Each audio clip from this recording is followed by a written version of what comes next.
rét ngồi mông hoa đấy hay thọ nó càng nó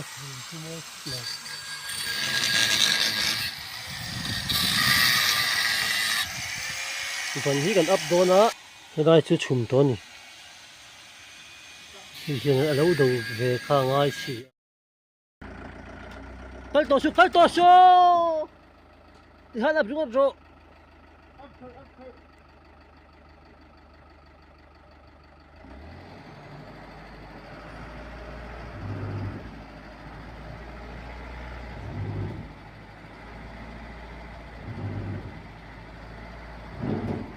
ô to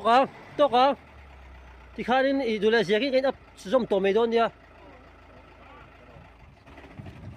thì hắn gì cái ấp zoom to à ắt lạc đal veng tua kan mang mấy đôn nha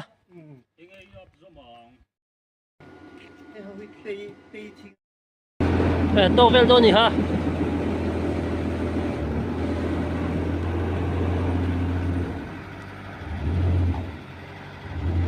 to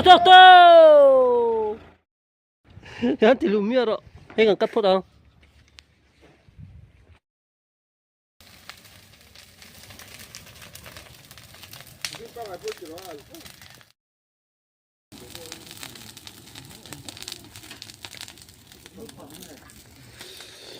thì nói garage có sạc tôi à buổi ra có mày hay tiếp khóc mày hay hay càng xài liền nó tục mày hay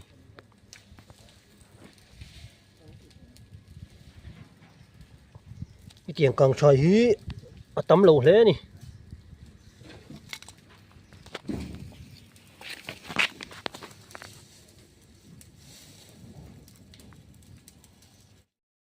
dik lâu rồi càng kịch ngâm tổ xí đồ hà lung cần tôi mà càng chỉ để em ô còn gì nè càng vung để em ô càng vung lâu tôi là càng ngay à số lại chắc thính cả sao cần đại lại đấy đâu mình để ra hiện càng lùm đấy mà càng vung đấy cái tuần tôi lấy xiên cái này sắc hiện mà sẽ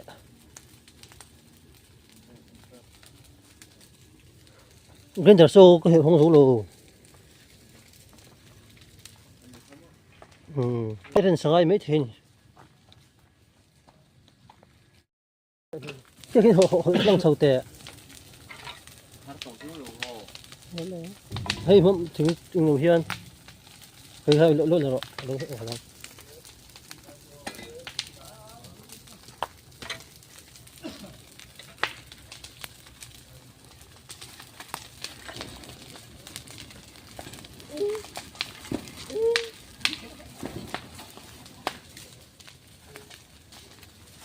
아티트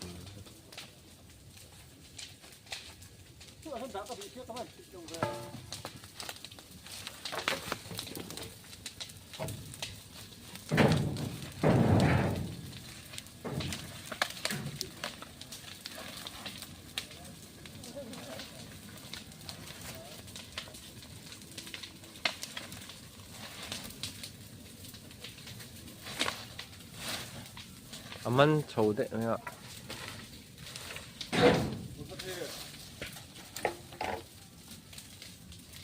thế giờ sẽ cả hết rồi cô thông số cái lốc đó mình hãy mặc càng chỉ là băng càng sợi tụ pa hay là hình ramak càng nó sợi tụ cái hay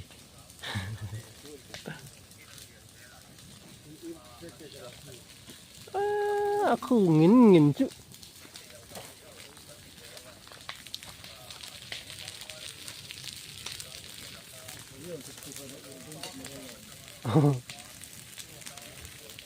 aku đúng thật ghê khóc này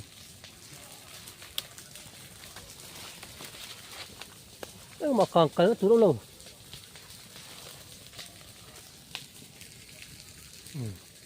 cái nào chuan kuna mà cái này đó oxygen thiệt rất là sân liệtกันngay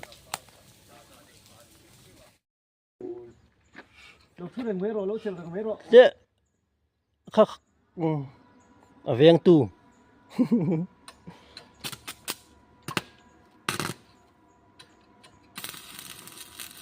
nắng đi bôi khai mua đồ tiểu đấy hết chứ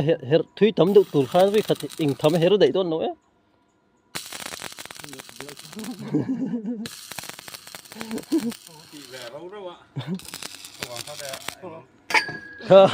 nghịch đầu riêuนี่ก็nghịch đầu cái tiệp pinแล้วหรอ mấy đâu mang cái tủ lồng đó cái thằng phui chả phui à thiếu đâu nhưng à phải với đã cái phu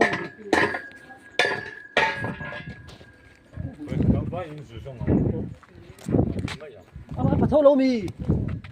thôi à 아 bar 가져오는 미 à thôi là thâu đó à phải có liền quý lại khá ốm chẳng làm bạc ha anh nhìn ha anh liền quý thôi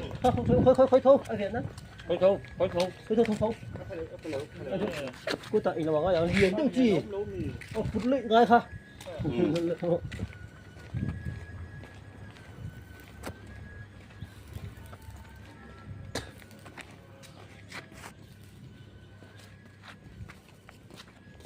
mệt quý ẩu với à còn lố nhiều chỉ sẽ tiếng còn lên cô có thể lỡ không luôn á tháng lâu văn phải về đập tu po đập hết khop mấy khi khá khá như vậy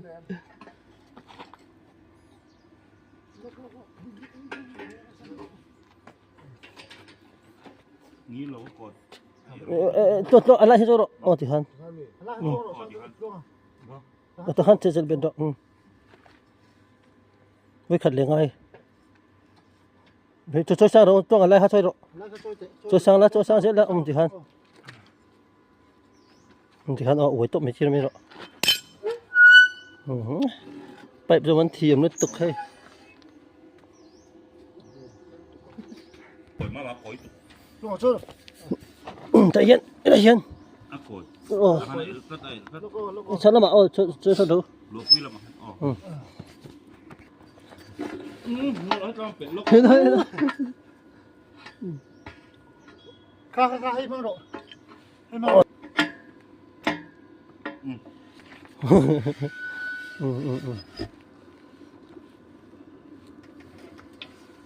nè nếu tụi hay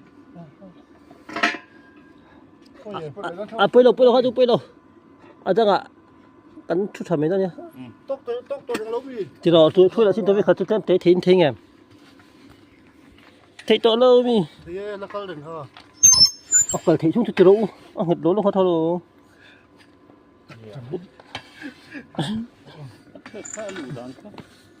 mà bị đâu chết rồi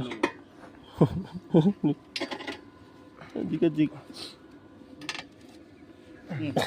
cái mà bị mày thấy bàn túi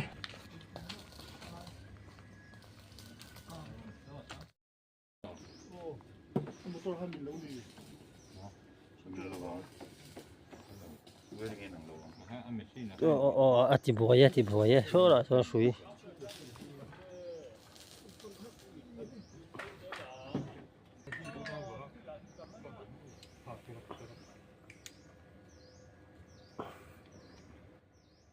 rồi vào lúc chất đọt ta han lúc chất